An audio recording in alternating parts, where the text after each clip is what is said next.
느헤미야 13장 4절로 9절 말씀입니다. 이전에 우리 하나님의 전의 방을 맡은 제사장 엘리야십이 도비야와 연락이 있었으므로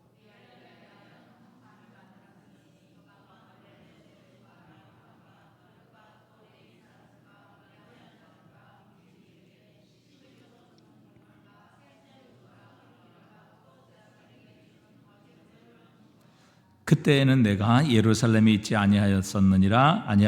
바벨론 왕 아닥사스다 32년에 내가 왕에게 나아갔다가 며칠 후에 왕에게 말미를 청하고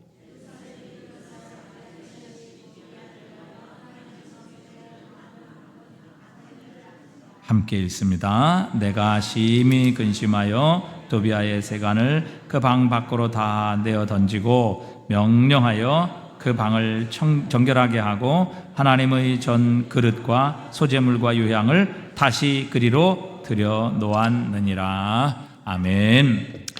우리가 이 느헤미야 13장에 있는 말씀은 올해 4월 달에 잠시 함께 살펴본 적이 있습니다.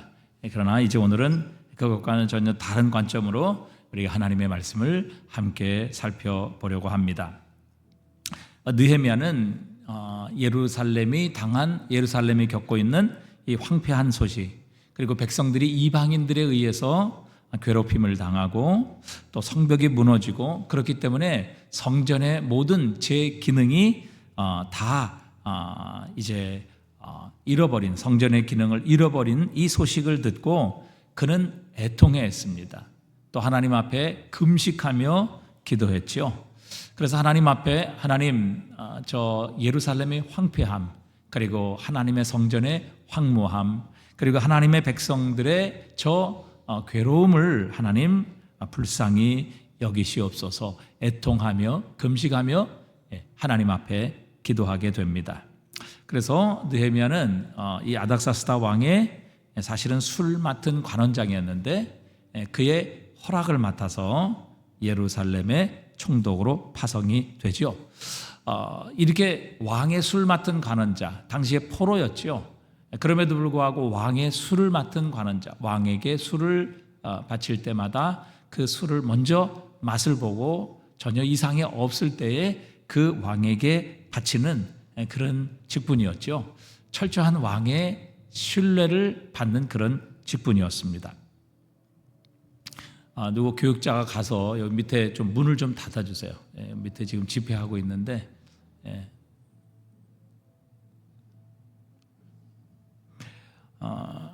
그래서 사실 이 예루살렘의 총독으로 파송된다. 그것도 포로로 잡혀왔던 이 느헤미야가 총독으로 파송돼서 그것도 자신들이 정복한 예루살렘의 성을 다시 재건한다라는 이 사실은 불가능에 가까운 일입니다. 그런데 느헤미야의 기도를 통해서 하나님께서는 아닥사스다 왕의 마음을 움직여 주십니다. 그래서 아닥사스다 왕 20년에 이 느헤미야는 허락을 받아 주변의 모든 나라들의 총독들로부터 보호를 받고 결국 예루살렘에 도착하게 되죠.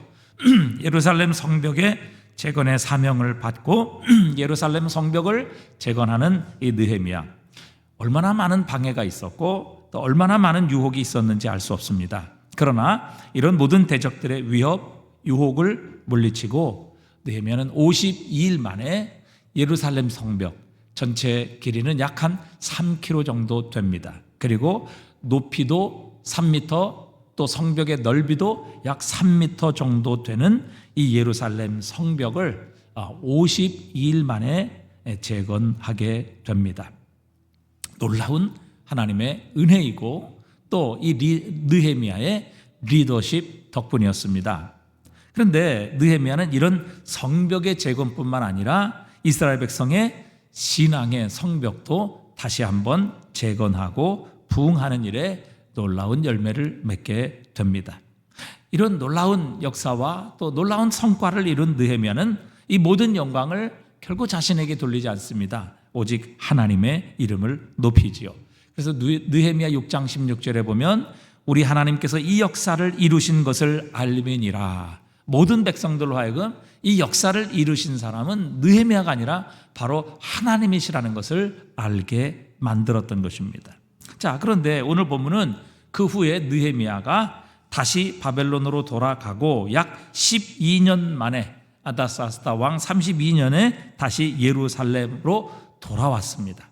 돌아왔는데 그 모습을 보니까 정말 충격적인 모습이었던 것입니다. 이스라엘 백성들이 자신이 이전에 보았던 그 참담한 모습으로, 그 황폐한 모습으로 다시 돌아가 있었음을 그가 두 눈으로 목도하게 되었습니다. 백성의 11조로 주는 곡물과 세포도주, 그리고 기름과 거제물을 보관하는 성전의 방은 텅 비어 있었습니다. 그곳은 암몬 사람 도비야가 그 성전에 하나님의 11조로 채워지는 그 방을 차지하고 있었던 것입니다. 이 말은 백성들이 성전 봉사를 위해 헌신하는 제사장들, 또 레위인들, 이 사람들을 위한 11조를 드리지 않았다는 것을 의미합니다. 그래서 레위인들은 부득이하게 자신들의 고향으로 돌아가서 생계를 유지하기 위해 다른 일에 종사할 수밖에 없었습니다.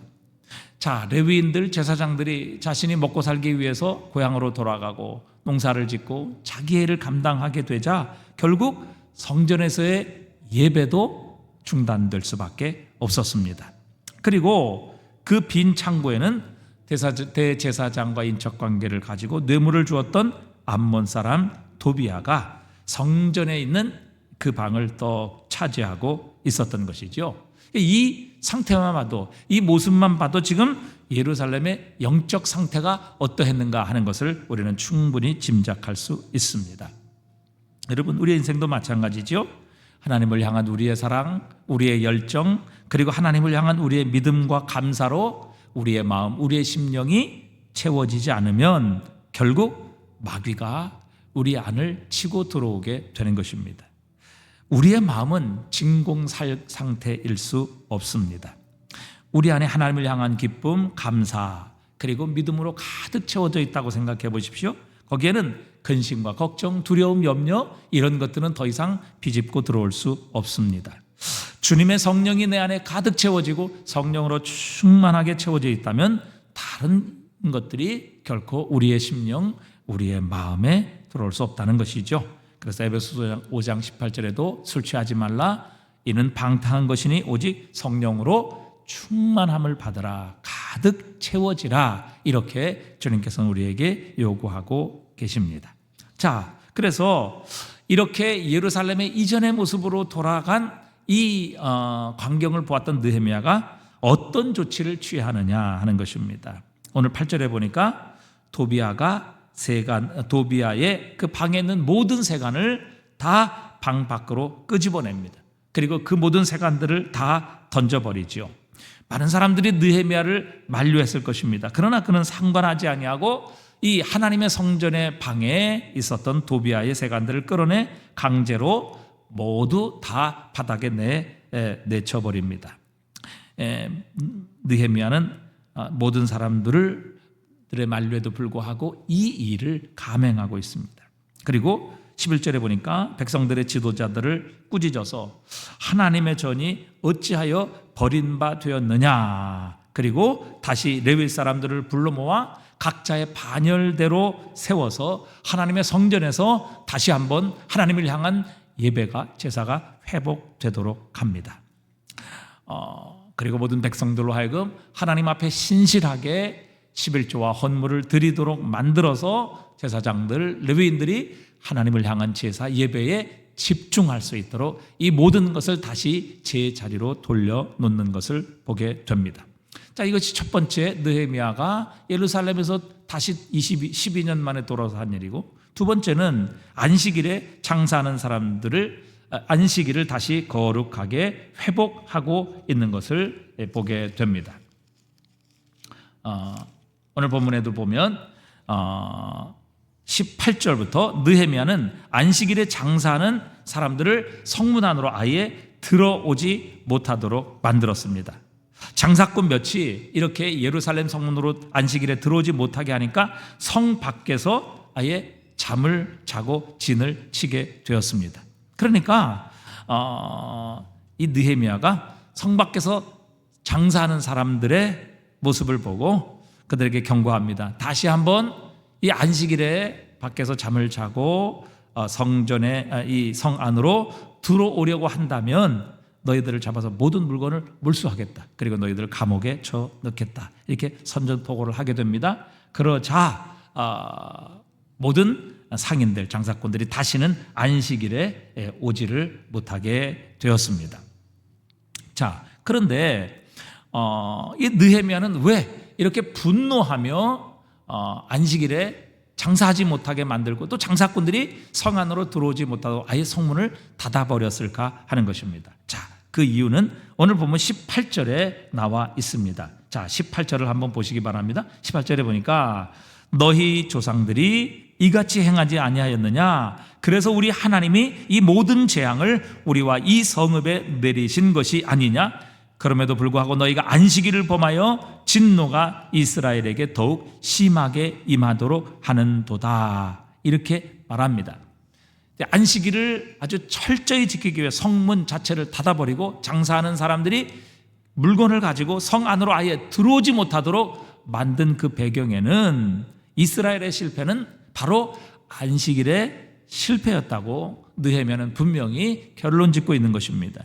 안식일을 통해 하나님께 집중하고 하나님을 예배하고 하나님으로부터 오는 은혜와 생명을 공급받는 일에 실패했을 때에 결국 그들의 삶에도 실패가 찾아왔고 또 하나님으로부터 오는 모든 축복의 통로가 가로막히게 되었다는 것을 느헤미야는 알았기 때문이죠. 그래서 그는 철저히 이 안식일을 다시 한번 회복하는 이 일을 거행하게 됩니다. 그것이 두 번째고, 마지막 세 번째는 23절부터 보면 느헤미야는 이방 여인과 결혼해서 그 자녀들이 히브리어를 말하지 못하는 유대인들을 책망합니다. 그리고 저주하며 그들 중 몇 사람을 때리지요. 그리고 그들의 머리털을 뽑습니다. 그리고 다시는 이방 여인들과 결혼하지 않을 것을 맹세시키는 것을 보게 됩니다. 23절부터 보세요. 또 그때 내가 본즉 유다 사람들이 아스돗 사람과 암몬 사람과 모압 여인들을 맞아 아내로 맞았는데 그들의 자녀가 아스돗 방언은 절반쯤은 하여도 유다 방언은 못하니 그 하는 말이 각 족속의 방언이므로 내가 그들을 책망하고 저주하여 그들 중에 몇 사람을 때리고 그들의 머리털을 뽑고 이르되 너희는 너희 딸들을 그들의 아들에게 주지 말고 너희 아들들이나 너희를 위하여 그들의 딸을 데려오지 아니하겠다고 하나님 가리켜 맹세하라. 이렇게 이방 여인들과 결혼하고 또 자녀들을 이방인 자녀들과 결혼시켜서 심지어는 히브리 말을 제대로 하지 못하는 이런 자식들을 둔 부모들을 향해 책망하며 또 심지어는 머리털까지 뽑아서 그들을 향해 다시는 하나님 앞에 이런 이방 여인들과의 혼인을 하지 못하도록 그렇게 하나님 앞에 결심을 하도록 맹세하도록 만든 것이죠. 그러니까 이 느헤미야가 오늘 이 행한 일련의 조치들을 보면 얼마나 그가 굉장히 분노하고 있다는 것을 우리는 충분히 발견할 수 있습니다. 가장 먼저 이 하나님의 성전이 비어 있고 그 방에 암몬 사람 이방인 암몬 사람 도비아가 그 방을 차지하고 있는 모습을 보고 모든 세간을 끌어내고 내팽개치고 깨트리는 그 모습을 통해서 느헤미야가 얼마나 지금 이 하나님의 성전에 마땅히 있어야 될 하나님께 드려진 제물과 11조가 비어 있고 그 곳간을 이방 암몬 사람 도비아가 차지하고 있는 이 모습을 보고 그는 분노했지요. 또 안식일에 장사하고 매매하고 그 다음에 또 많은 사람들이 성 안으로 들어와서 장사함으로 말미암아 하나님을 향한 예배, 하나님을 향한 제사, 그리고 하나님을 향한 이 모든 예배가 제대로 드려지지 않게 되었을 때 이 느헤미야는 분노하며 아예 성문을 닫아버립니다. 장사하는 사람이 성 안으로 들어오지 못하도록, 그리고 거기에서 기다리자 너희가 기다리게 되면 너희 모든 물건을 압수할 것이고 너희를 감옥에 쳐넣을 것이다. 분노하며 더 이상 성문 안에 안식일 날은 접근하지 못하도록 아주 철저하게 이 안식일을 범하는 것을 막아버립니다. 또 이방 여인과 결혼해서 자녀들이 히브리어를 하지 못한다. 이 말은 뭐예요? 하나님의 말씀은 히브리어로 쓰여 있는데 히브리어를 하지 못한다. 하나님의 말씀을 아예 그 자녀들이 읽지 못한다. 말씀을 주야로 묵상하며 가르치며 훈계하며 양육하라고 그렇게 부모에게 권면했는데 결국 이 이방 여인과의 결혼을 통해서 그 자녀들이 히브리어를 말하지 못하게 되자 하나님의 말씀조차 그들은 읽을 수가 없었던 것이죠. 그래서 그들을 책망하고 그들 중에 몇을 때리고 또 그들을 저주하며 그들의 머리털을 뽑고 다시는 이방 여인과 결혼시키지 않을 것을 맹세시킵니다. 여러분, 머리털을 뽑는다는 것은 그가 얼마나 이런 악한 습관에 흥분을 했는가, 단호하다 못해 아주 극단적인 조치를 취하는 것을 보게 됩니다.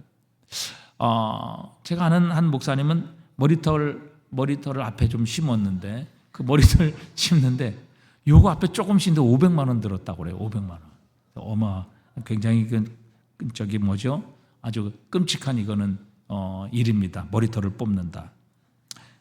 그런데 지금 이 느헤미야는 얼마나 분노하고 화가 났는지 머리털을 뽑아버립니다. 오늘 목사가 만약에 그랬다. 안식일 지키지 않고 믿지 않는 사람과 결혼시켰는데 머리털을 뽑아버렸다.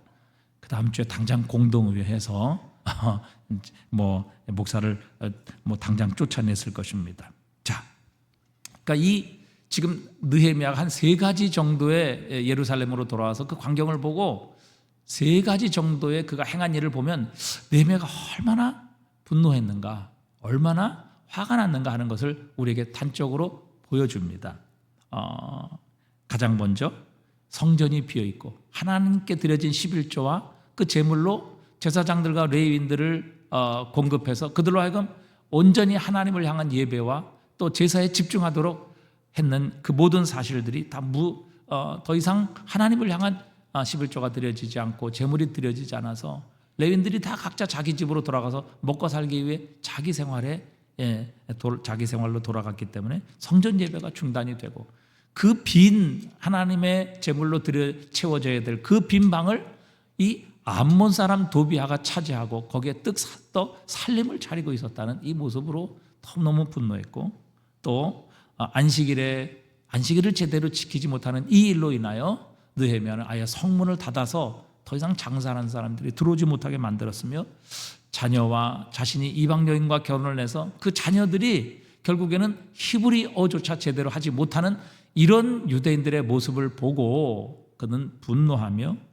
그들을 향해 저주하고 심지어는 머리털까지 뽑아버리는 이런 조치를 취하는 것을 우리에게 보여주고 있습니다. 자, 그렇다면 이런 느헤미야의 분노는 도대체 어디서 온 것일까 하는 것입니다. 여러분, 느헤미야가 오늘 이 모든 광경을 보고 이런 조치, 정말 분노하며 이런 조치를 행하게 된 배경은요, 그가 그렇게 힘써 애쓰고 노력했는데 그 성과가 다 무너졌다, 이런 절망감에서 나온 것이 결코 아닙니다. 개인적으로 자신의 마음이 맞지 않아서 흥분된 상태에서 느헤미야가 이런 분노, 이런 조치를 한 것도 결코 아니었다는 사실입니다. 여러분, 느헤미야가 이렇게 분노했던 이유는 바로 하나님을 향한 열심으로부터 출발하는 것을 우리는 보게 됩니다. 정말 그는 하나님을 사랑했는데, 하나님 잘 섬기기를 원했는데, 하나님의 백성이 하나님 기뻐하시는 모습으로 하나님의 영광과 찬송이 되며 모든 백성들 앞에서 하나님의 나라의 모델로서 살기를 원했는데, 오늘 이 예루살렘과 이스라엘 백성들은 결국 죄로 말미암아 이 모든 하나님의 영광, 하나님의 백성으로서의 축복과 특권을 다 잃어버린 채 이방인들과 전혀 다를 것이 없는, 그래서 더 이상 하나님의 능력과 하나님의 임재와 하나님의 축복을 잃어버린 이 모습을 보고 결국 느헤미야는 분노했던 것이죠. 느헤미야의 이 분노는 하나님을 향한 그의 열심, 바로 그것으로부터 출발하는 것입니다. 여러분, 성경에서는요, 우리 예수님이 얼마나 온유하시고 사랑이 많으신 분이신지 알 수 없습니다. 여러분, 죄인 모든 유대인들이 아무도 교제하려고 하지 않았던 이 매국노로 취급받았던 세리들, 그리고 죄인들, 심지어는 창녀들을 향해서도 주님은 은혜를 베푸셨어요.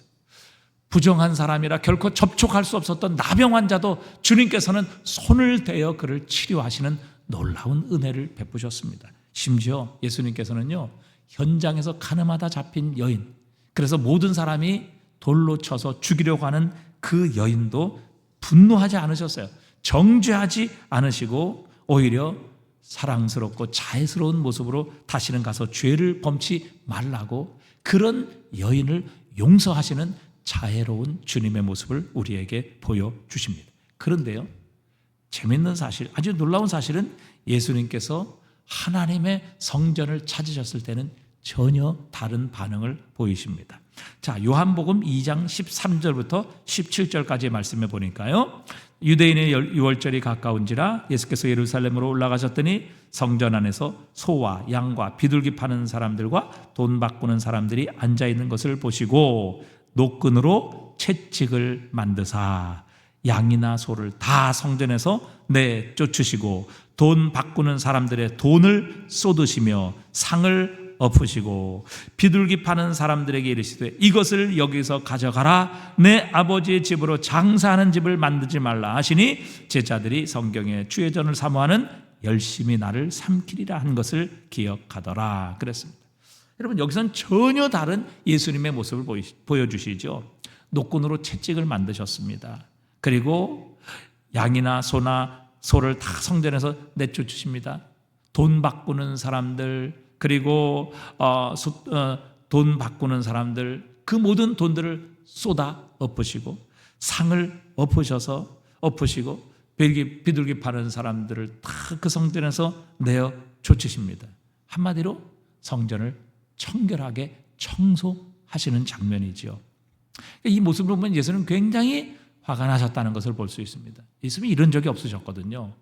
여러분, 현장에서 가늠하다 잡힌 여인도 전혀 주님 분노하지 않으셨어요. 오히려 그의 죄를 용서하시고 다시는 죄를 범치 말라고 많은 사람들이 돌로 치료했지만 그러나 그 여인을 지키시고 보호하시고 용서하셔서 다시 돌려보내신 주님이셨습니다. 그런데 하나님의 성전에서 소와 양을 팔고 돈으로 바꿔주고 비둘기를 팔며, 사실 좋은 의도를 가지고 시작했지만 그러나 이 모든 것을 통해서 결국 이 성전을 책임지는 대제사장, 그리고 성전의 경찰들, 레위인들, 이 속을 챙기는 일에 이 모든 일들을 이용했던 것을 주님은 잘 아셨기 때문에 그 하나님의 성전에서 좋은 일을 한다고는 명분으로 자신들의 이득을 채우는 대제사장들, 서기관들, 그리고 성전 맡은 자들, 레위인들을 우리 주님께서 책망하십니다. 그들을 향해 분노하시는 것이죠. 그래서 채찍을 만들어서 쫓아내시고 상을 엎으시며 이 모든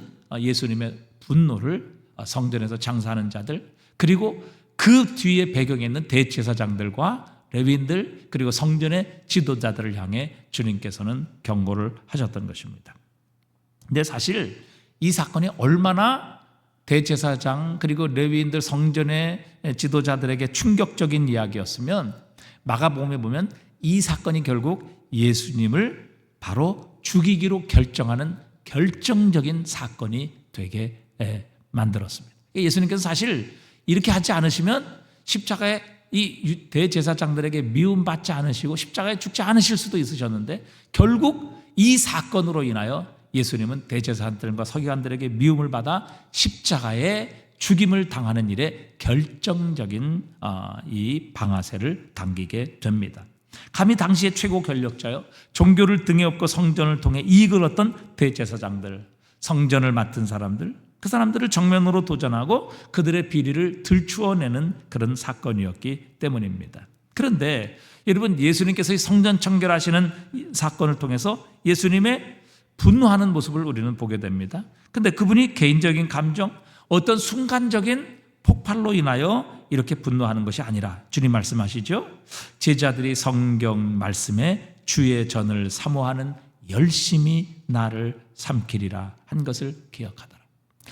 만민이 기도하는 집으로 하나님께서 그 전을 만드셨는데 더 이상 기도하지 못하도록, 사람들이 그 성전으로 들어오지 못하도록 그 자리를 이렇게 비둘기 팔고 양과 소를 팔고 돈을 바꿔주는 이런 장사하는 그런 장소로 만들었던 하나님의 모든 만민이 기도하는 집이어야 했음에도 불구하고 그 자신의 이익을 위하여 이런 것들을 허락하고, 그러므로 더 이상 다른 사람들, 특별히 이방인들이 들어와서 하나님 앞에 기도하지 못하도록 만들었던 이 모습을 보고 예수님께서는 분노하셨던 것입니다. 그리고 그 분노의 배경에는 하나님을 향한 열심이 있으셨던 것이지요. J.C. 라일이라는 목사님은 신앙에서 열심이란 가능한 모든 방식으로 이 세상에서 하나님을 기쁘시게 하고 그분의 뜻을 행하려 하며 그분의 영광을 높이려는 강렬한 열망이다, 그렇게 얘기했어요. 그러니까 신앙에서 열심이 무엇인가? 열심 있는 신앙이란 무엇인가? 이 세상에서 하나님을 기쁘시게 하려는 마음이라는 것입니다. 그분의 뜻을 행하려는 마음이라는 것이죠. 그분의 영광을 높이려는 강렬한 열망, 그것이 바로 신앙에 있어서 열심이라, 이렇게 표현을 했습니다. 그런데 이 신앙의 열심은 우리가 자연적으로 혹은 천성적으로 갖는 그런 감정이나 그런 성품이 아니라는 것입니다. 왜냐하면 그것은 모든 성도가 회심할 때에 그 마음속에 성령께서 주시는 열망이기 때문이라, 이렇게 말했습니다. 그러니까 여러분, 오늘 이 느헤미야나 사실 예수님께서 이렇게 분노를 표현하신 것은 자연적인 분노가 아니라 하나님의 성령께서 그 안에 계셔서 하나님의 영광을 높이려고 또 하나님의 뜻을 행하려는 강렬한 열망을 주신 것이다, 이렇게 표현할 수 있는 것이죠. 이게 자연적인 분노가 아니라는 것이죠. 성령의 감동으로 말미암아 하나님께 영광을 돌리고 하나님은 기쁘시게 하는 그 뜻을 행하려는 바로 그 열망, 강렬한 열망이 이 분노로 표현되고 있다는 사실입니다. 여러분 혹시 이런 분노를 느껴보신 적이 있으십니까? 저는 이렇게 식당에서 어느 날 식사를 하는데 그 옆에 있는 분들이 하나님에 대해서, 예수님에 대해서 막 비난한 이야기를 들었어요. 굉장히 화가 나더라고요. 일어나서 정말 상을 뒤집어 엎고 싶었는데 그랬다가는 감옥에 들어갈 것 같아가지고 그렇게는 못하고 정말 분노를 삭히고 나온 적이 있습니다. 여러분, 우리 아버지신 하나님의 이름이 세상과 또 죄인들에 의해서 모욕을 당하고 비난을 당할 때 여러분은 어떤 감정을 느끼십니까? 여러분, 여기에 분노를 느끼지 않는다면 우리는 하나님을 사랑하는 것이 아닐 것입니다. 오늘 이 느헤미야의 분노, 우리 주 예수 그리스도의 이 열심은, 이 분노는 바로 하나님을 향한 간절한 열망에서 나오는 것이기 때문입니다.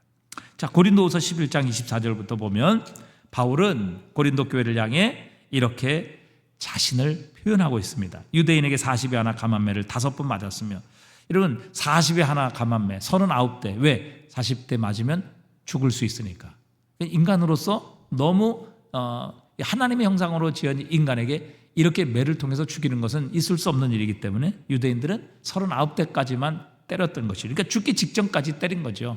이런 매를 도대체 5번이나 맞았다.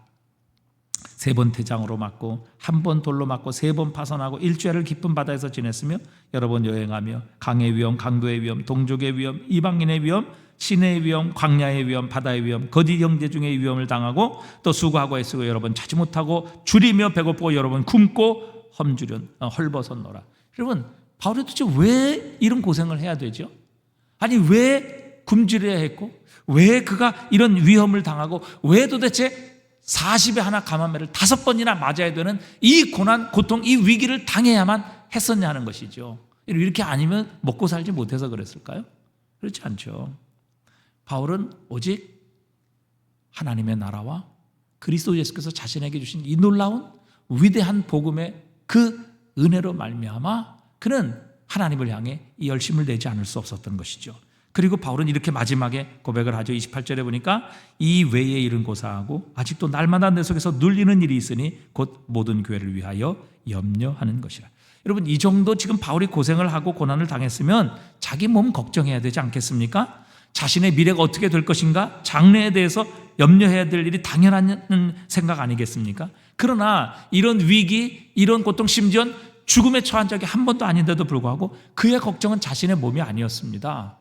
그의 걱정은 바로 주님의 몸인 교회였습니다. 어떻게 하면 교회가 이단으로부터 지켜지고, 어떻게 하면 예수 그리스도의 말씀으로 운영되며, 어떻게 하면 그리스도 예수의 생명으로 충만한 교회가 될 것인가? 그래서 주님의 복음을 통해서 이 땅이 다시 한번 하나님의 나라로 회복되는 역사가 교회를 통해서 일어날 수 있을 것인가? 여러분, 이것이 바로 바울이 교회를 향해, 주님을 향해 가진 열심의 전부였던 것이죠. 심지어 그는 데살로니가 교회를 향해 이렇게 말하기도 했습니다. 데살로니가전서 2장 7절 8절입니다. 우리 한번 다 같이 읽어보겠습니다. 우리는 그리스도의 사도로서 마땅히 권위를 주장할 수 있으나 도리어 너희 가운데서 유순한 자가 되어 유모가 자기 자녀를 기름과 같이 하였으니 우리가 이같이 너희를 사모하여 하나님의 복음뿐만 아니라 우리의 목숨까지도 너희에게 주기를 기뻐함은 너희가 우리의 사랑하는 자 됨이라.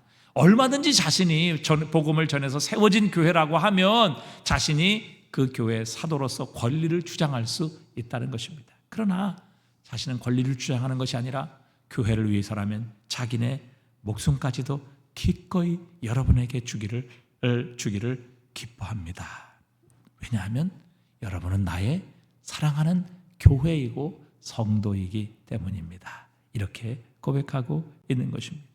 그러니까 바울이 이 교회를 향한 열정은 핍박과 박해를 받아 목숨의 위협을 받으면서까지도 주님의 몸인 교회가 건강하게 자랄 수 있다면, 교회가 하나님의 뜻을 이룰 수 있다면 얼마든지 자신은 목숨까지 내어주기를 기뻐하는 마음과 태도를 가지고 주님의 몸된 교회를 이렇게 사랑하고 있었다는 사실이죠. 그러니까 여러분, 이것이 바울의 열정입니다. 어느 누구도 바울의 열정을 막을 수가 없었어요. 돌로 치고 40에 한한 감한매를 5번이나 때리고 그렇게 돌로 쳐서 죽은 줄 알았지만, 그러나 바울은 다시 일어나서 또 복음을 전하러 가고, 그는 교회를 위해서는 자신의 목숨까지도 내어주기를 기뻐했던 이 주님과 그분의 몸인 교회를 향한 열정으로 충만했던 이런 바울의 모습을 우리는 발견하게 됩니다.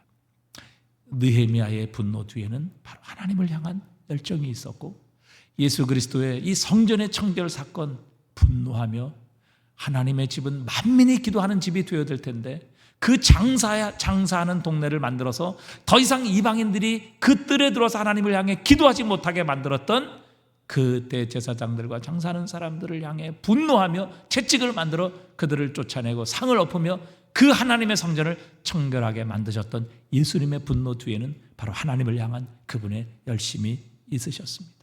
바울, 그렇게 죽음의 위기를 수십 번 경험하고 또 넘어지고 파손하고 굶고 추리고 정말 강도의 위협, 강의 위협, 죽을 위험을 수십 번 거치면서도 결코 그는 포기하지 아니하고 주의 복음을 전하며, 그리고 주님의 몸인 교회서라면, 교회를 위해서라면 자신이 오히려 그들에게 권리를 행사하는 것이 아니라 자신의 생명까지도 주기를 기뻐했던 이 모습에는 바로 정말 교회를 향한, 하나님을 향한 그들의 열정이 있었음을 우리에게 가르쳐주고 계십니다. 이 열정이 없었다면 분노도 없었겠죠. 분노할 이유도 없었겠죠. 자, 여러분, 학벌이 없이 성공한 사람 많습니다. 환경의 어려움 가운데서도 성공하는 사람들도 얼마든지 있습니다. 그러나 열정이 없이 성공한 사람은 세상에 없습니다. 18세기 영국의 복음 전도자였고 미국의 제1차, 2차 대각성을 일으켰던 위대한 전도자인 조지 휘필드, 사도 바울 이후로 가장 위대한 설교자라고 그렇게 칭함을 받았던 조지 휘필드는요, 일주일에 80시간 복음을 전하며 일을 했습니다. 여러분, 우리나라 지금 주 일주일에 일하는 시간이 얼마인지 아십니까? 네? 우리 근무 시간이 일주일에 40시간이죠. 40시간 넘으면 법정 시간을 넘기기 때문에 지금은 법에 걸리게 되어 있습니다. 그런데 조지 휘필드는요, 일주일에 80시간 일을 했습니다. 일주일에 최소 25시간 복음을 전하며 전도했습니다.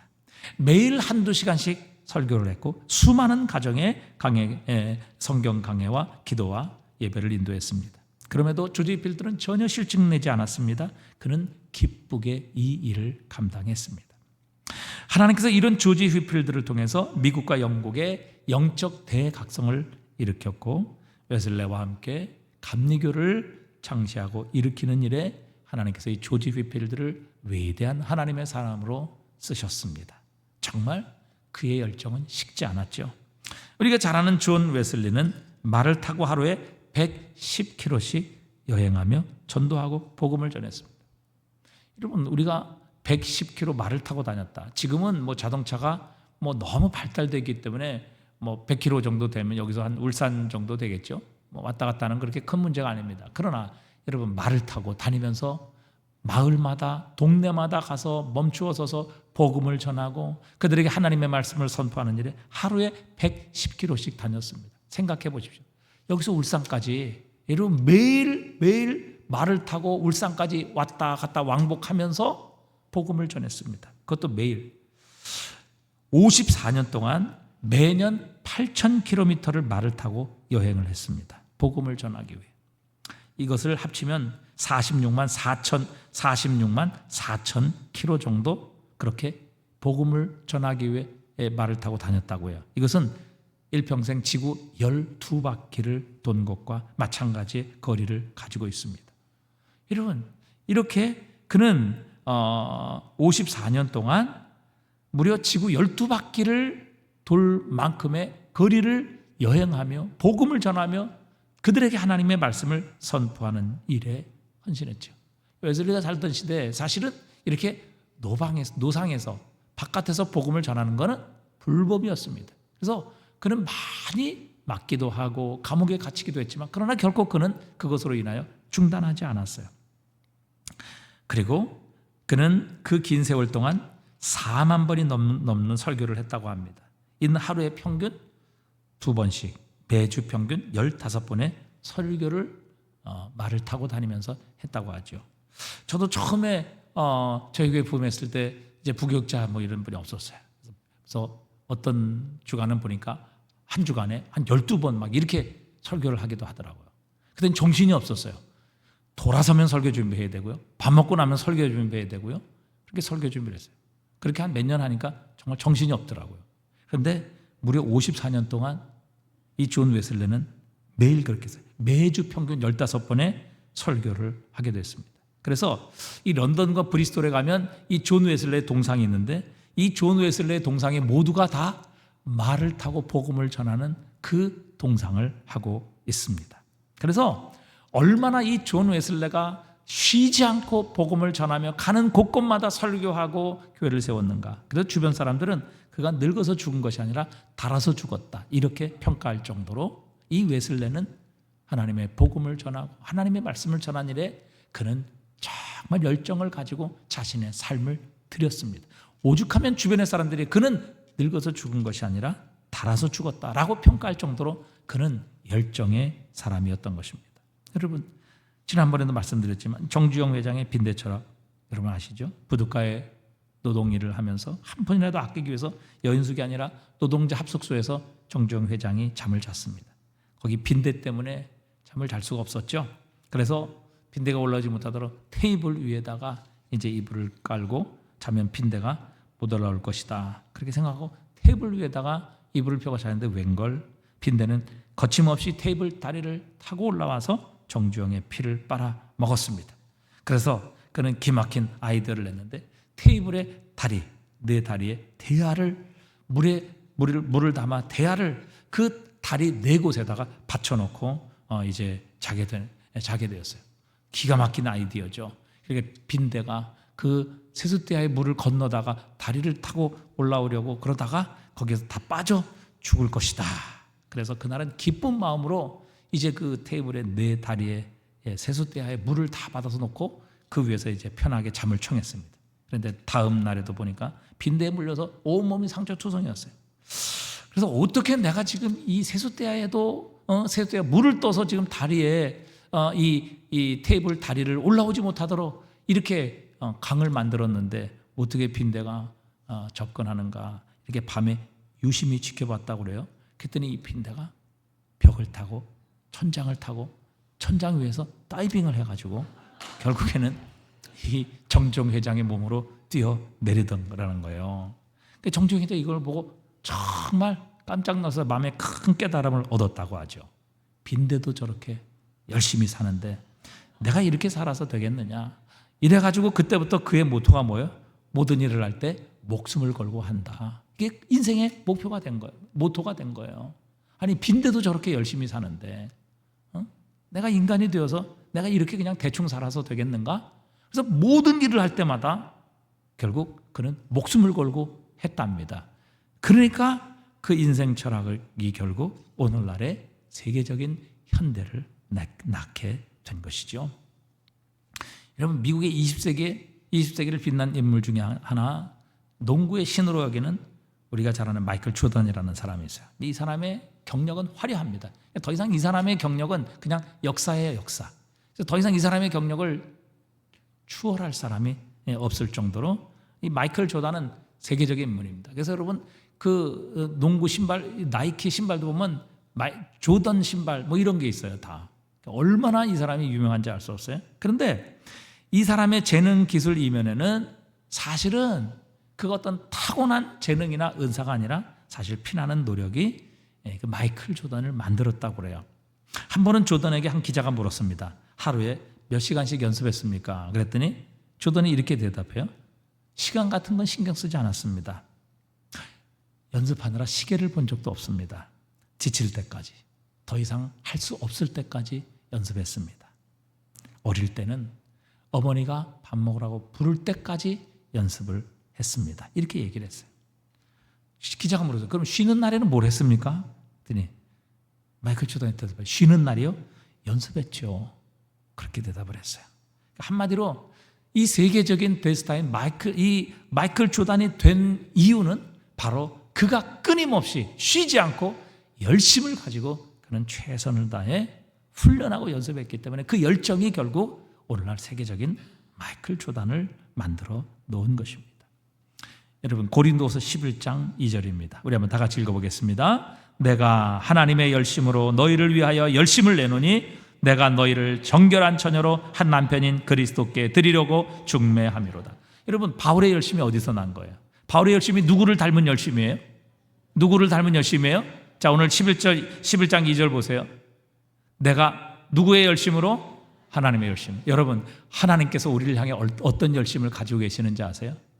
그분은요 하시지 못할 일이 없으신 분이에요. 우리를 구원하시기 위해서라면 그분의 독생자까지도 십자가에 내어주실 정도로 그분의 열심은 결코 어느 누구도 말릴 수 없고 그분의 열정을 어느 누구도 가로막을 수 없는 우리를 향한 사랑, 우리를 향한 구원의 열정을 가지고 계신 분이 바로 하나님이십니다. 바울은 그 하나님의 열심을 보았던 거예요.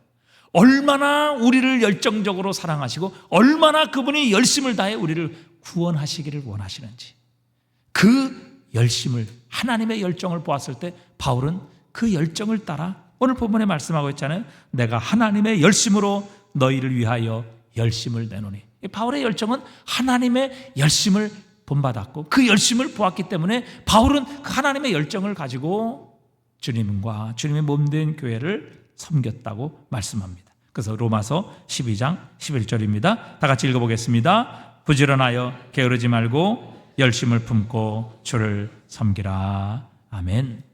여러분 중국, 인도, 아프리카에서 위대한 선교사로 활동했던 C.S. 스터드라는 선교사님이 있습니다. 이분이 그런 얘기를 했어요. 만약 예수 그리스도가 하나님의 아들이시며 나를 위해 죽으셨다면 내가 그분께 드리는 것을 희생이라고 말할 수는 없을 것이다.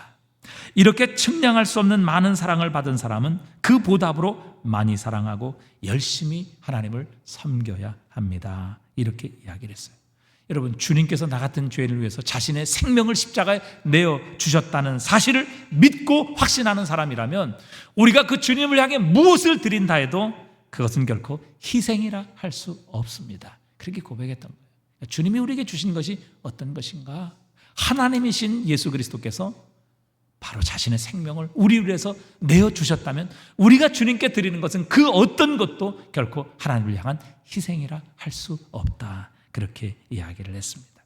여러분 이 모든 열정의 근원에는 무엇이 있을까요? 자, 고린도후서 5장 14절 말씀을 읽고 말씀을 마치겠습니다. 우리 다 같이 한번 읽어보겠습니다. 그리스도의 사랑이 우리를 강권하시는도다. 우리가 생각하건대 한 사람이 모든 사람을 대신하여 죽었은즉 모든 사람이 죽은 것이라. 여러분, 우리를 향한 하나님의 사랑을 깨닫는다면, 독생자까지 주신 하나님의 사랑을 우리가 확신한다면 우리에게도 다시 한번 식었던 열정, 죽었던 열정이 회복될 것입니다.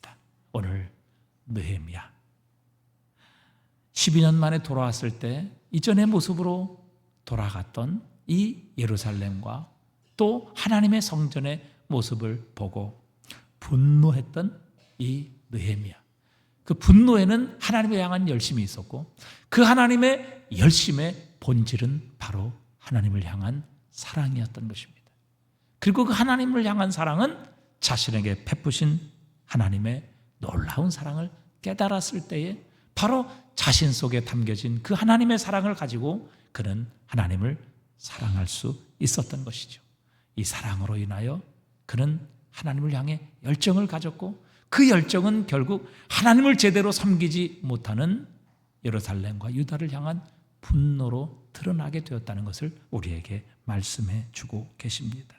오늘 우리가 이 저녁에도 다시 한번 하나님의 사랑을 깨닫게 하여 주시옵소서. 하나님, 그 사랑 확신한다면 우리는 다시 한번 우리의 심령 속에 하나님을 향한 열정의 불이 회복되게 될 것입니다. 그리고 그 하나님을 향한 열정의 불이 회복된다면 하나님을 향한 열심, 하나님을 향한 열정으로 인하여 우리는 하나님을 제대로 섬기지 않는 것들에 대해 분노하며 또 하나님을 향한 열심을 다시 한번 회복하는 역사가 우리 가운데 일어나게 하실 것입니다. 주님, 다시 한번 우리의 열정에 성령의 불을 붙여 주시옵소서.